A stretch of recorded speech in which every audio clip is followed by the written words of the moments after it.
Welcome to another episode of The Power of Choosing. Today, we're talking about the challenges of trying to fit in. When we don't actually know ourselves, that's when we're trying to fit in. We're reaching to have others like us, have others perceive us as whatever it is in our subconscious that we're trying to attain. We're just reaching at straws. So we get stuck in patterns of doing things over and over. I used to be trying so hard to fit in. And one of the things for myself that my former self used to do is I used to go out and socialize, drink all of the time, where I would go from here to there to everywhere to drink. I wasn't drinking at home. I was with people. I was going everywhere to really be able to keep up with my social self. There were many parts. There were a lot of things I hadn't processed. I was running from grief. At the beginning of it was the grief of my brother and my dad, and then it turned into the grief of my mom, and it just got escalated throughout all of those different situations. And I constantly look back at my former self and I'm like so exhausted by who I used to be because I was constantly running. But now, and this is a long time, so I'm not trying to pretend like I did this in a moment here. Now I'm very peaceful, very calm, very much not trying to fit in, essentially. I used to say it and I did care, but I say it now and I really don't. Like, I don't care what people think of me. I'm making myself happy. Even in a text to a friend the other day said, I'm weird and I love myself. And I thought it was just this really cool place that I'm at now that I wasn't before in my former self. And so I'm no longer trying to fit in, but I used to be trying so hard to fit in. Like, let's drink socially. And then going back to the whole drinking thing, I would take it too far. And so when I would wake up the next day, it was just this really it was just dark places that I go to where I would question why, like, what was my purpose? Like, no one found value in me. I had all of these different things happen as a result of all of my drinking that I was doing and trying to be liked, having people think I'm a good, fun time, all of these things. But that was kind of chipping away at the fact that I really didn't like myself at that point in my life. And I was really seeking for something that I wasn't getting through what I thought would be a good time of drinking. I wasn't finding that. Yeah, and I think you spoke to it there. I didn't really like myself at the time. When we are in that place, we are looking elsewhere. Like, what is everyone else doing? What are the cool kids doing? What should I be doing to fit in, to be liked, to be likable? Mm-hmm. And society tells us all the time. So going out and drinking was the thing you did. And so was other things, and like dressing a certain way. And especially when you're younger and you're more susceptible to this, there were the rules of society that were like, if you want to have a good time, do X, Y, Z. And it's all well and good if X, Y, and Z just happen to be the things you enjoy. You can be fully yourself and enjoy those things. Mm-hmm. And if the opposite is true, and actually this is the kind of stuff that makes you feel awful the next day, or you're trying to be someone you're not, which is just causing all this inside pull and push and stress, then we need to look deeper and think, what do I actually want? Who am I? And how do I get out of this pattern? Mm-hmm. The pattern's a really interesting one because the pattern's not actually seen initially. It takes a long time to actually see it. So as you were speaking, there was one of those, oh yeah, I did get into the pattern, but it was not something I knew exactly. And I want to be very clear about this. This isn't necessarily for everybody else all about drinking. This is like my situation with drinking. So yours might be something else. And culturally, it is very acceptable for anytime I would go out and network, there'd be like drinks. So it was easy for me to creep into this world of, oh, I'm just going to have one. And what was happening is I was exacerbating it to the point where that was just the pre-party, and then I'd go do it elsewhere. And so the pattern started to happen unbeknownst to myself. As you say, for you, it's drinking. And then for other people, it can look like starting a sport that you don't really want to because that's what everyone's doing. I like the sport analogy a lot. Do you? So I didn't like the sport. It's funny. So my brain is going to, but it's never a bad thing to do sport because sport equals good, which is my story. Everyone should have a sport that they love because that's what I love. If I've got a squash game booked in, whether I'm tired, it's cold, I'm saying yes to a game of squash because I love it and it motivates me. And this is totally my story because for someone else, they could be doing something to fit in that's actually not good for their body. That they're going to this run club every week because that's what they think they should do. And that's where you make friends. And actually, it's not bringing them joy. It's not making them feel good. I actually know someone that when her back started hurting, she was in a place where she was like, oh, I use sports to cope. Even for me, when I was training for the marathon and then did the marathon and then was trying to do a second one, I ended up getting to a place where it was a hard thing for me to do. And I had reached out to my running coach and he was like, then don't run. And it was like this breath of fresh air for me because I was like, oh, I can go do something I actually enjoy. And so then I started playing soccer again. I can play sports. So yes, like it's this weird line that happens that just because your brain thinks one thing, but then if it gets out of alignment, then it's now becoming this interesting space. And that's what we're talking about. It's what is in alignment with you. And it's really easy to have your, this is good, this is bad. So it's this knowing yourself piece. Is it in alignment with me and my needs and who I am as a person? Because we are all so different. And I know we both have a problem with this one size fits all, package it nicely and sell it to someone, because one diet that works for one person isn't going to work for another. One activity that brings one person so much joy isn't going to bring joy to the other and could actually do the opposite and spiral them into something negative.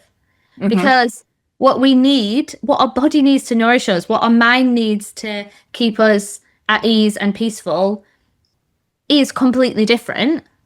And therefore, the more that you know yourself, the more that you know your exact flavor of life that you need to get all your needs met, then the more happier, comfortable, whatever adjective you want, you're going to be. I know that you're not saying this, and so I want to make sure that the listener doesn't hear this. Is like, you don't just know yourself and then check that box, you're good for life. But what we are talking about in the sense of knowing yourself is knowing a comfortability of being able to play with or to be able to explore what it is that you don't. So like people going out, finding a new hobby or whatever the case might be, they're in a place of exploring. And so that is a part of knowing yourself. And that doesn't happen, I know, at least for me, overnight. Like if you would have told my former self who enjoyed drinking to the extreme that I did enjoy drinking, that I needed to know myself, I would have been like, go whatever yourself. And I would have, I'm sure I did actually. I can hear myself saying it, my former self. Anyways, but it is one of those things where I had to go through what I went through to be able to get to a place to be open to exploring and to play with different opportunities rather than just doing it the way that I had. Like, no, socializing and drinking was my route and it wasn't aligned with me. Also, if I would have told my old self, be aligned, I would have said some things. It takes some time. And I know something that both you and I are passionate about. I was not able to find that on my own. It was when I had support of working with a coach where I was really able to find out who I am and work through a lot of the things that were getting my pattern going. I still have problems. Things come up, but I'm willing to look at them a lot differently because I'm not as afraid of them.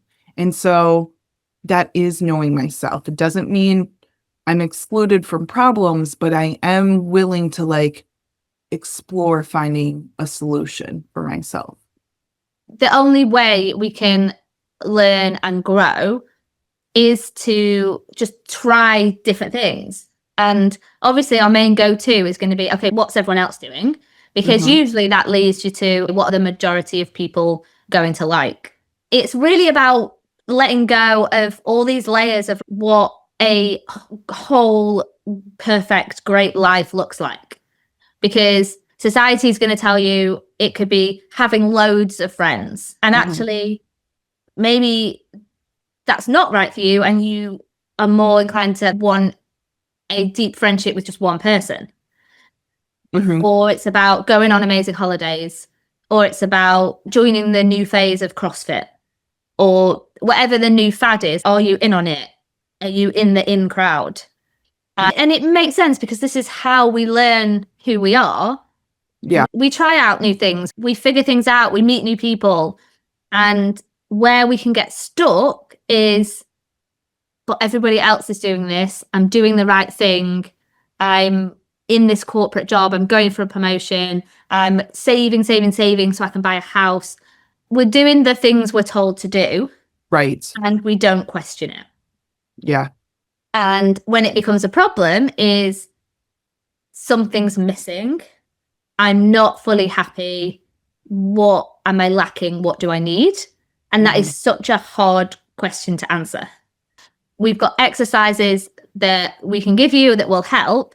And as you say, like the most transformational things that both of us have done is get a coach and get them to help you see your blind spots and to figure what's going out subconsciously, deeply, that is really difficult to figure out because everything is so conditioned and we think we have to think a certain way.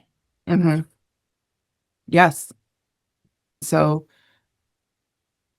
everything does shift. It's not just a one size fits all. So like there are different stages. I'm talking of an old self, but couple of years from now, this will be my old self. And I'm fully aware of that. We don't sit in one place. We're always constantly coming back to this, what's aligned with me currently. And so who we were before, like yesterday, myself yesterday, doesn't mean that's what today will bring.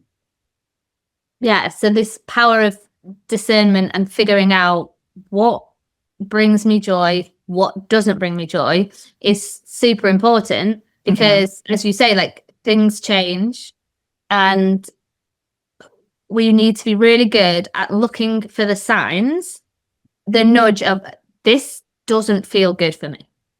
This doesn't feel right. And I need to take a step back from what everyone's doing and like, am I feeling joy? I obviously love playing squash and I find myself saying like, everyone should do squash. And actually, I'm having this realization, even like more on this episode, that what's right for us isn't necessarily going to be right for everyone else. And it's always that question of like, what brings you joy? Yes. So I could sit here and be like, these are the things you need to do to bring you joy. And actually, they're the things that will bring me joy. Well, I think your intention behind what you're saying is so pure and it gets just, I would tweak it slightly. You want others to have the feeling that you get from playing squash. So it's not necessarily squash. You want others to feel that same joy that you get from that. And you want them to find their form of squash. And so that's the intention I hear behind what you're saying. I did Zumba on Monday. Oh, that's so my friend awesome. Invited me. So you've done the thing, like that's awesome. And actually, it wasn't for me. It was good information. I wasn't really getting a workout. I wasn't all sweaty There was no one I could beat at anything. It wasn't getting the fix that I need. I'd rather put on some music and dance in my kitchen to the music that I want to dance to in a way that I want to dance. Mhm. I know to say, thank you for the invite, had a great time, and it's not for me. Yeah. That's okay. And we get to choose. And the Yeah. more we discern, the more we can say, yeah, this is for me. Oh, I'll try that. We'll see if that's for me. And you're getting more and more information of what brings me joy and what doesn't. What I love about how you just shared that is you tried it out because your friend, I'm assuming, asked you, but you tried it out and you explored. Is this something for me? Is this not something for me? You were really focused on, does this align for me? But a lot of times, at least subconsciously, we are doing things for others versus for ourselves. Similar situation, someone invited me to spin. I knew I probably wouldn't like it, but I was like, okay, I'm going to go with an open mind to spin. And I did, and I hated every single second of it. But I'm still happy I went and tried, so I can concretely know I never want to do that again. Yeah, I think what can have us say yes to something is feeling like it's that or nothing. That doing something I don't want to do is better than being alone forever. Correct. Yeah. Yeah. Which isn't the truth, but it can totally No. feel like the truth in that Yeah. moment. And I mean, sometimes it looks like completely changing a friendship group, which is then completely Mhm. scary. Yes. It is also rewarding as well, too, in the sense that it aligns with who you are as a person. And yeah, it's all the things. So we're inviting the listeners to get to know themselves Mhm. and stop doing things that don't feel good for you. I love that. And it sounds simple and it sounds radical all at once. And we can assure you that on the other end of that is happiness, alignment, and joy. Mm-hmm. It really is. It is that joy. It is that excitement. And I would love to support you. I really encourage you. I know that Claire is a phenomenal coach.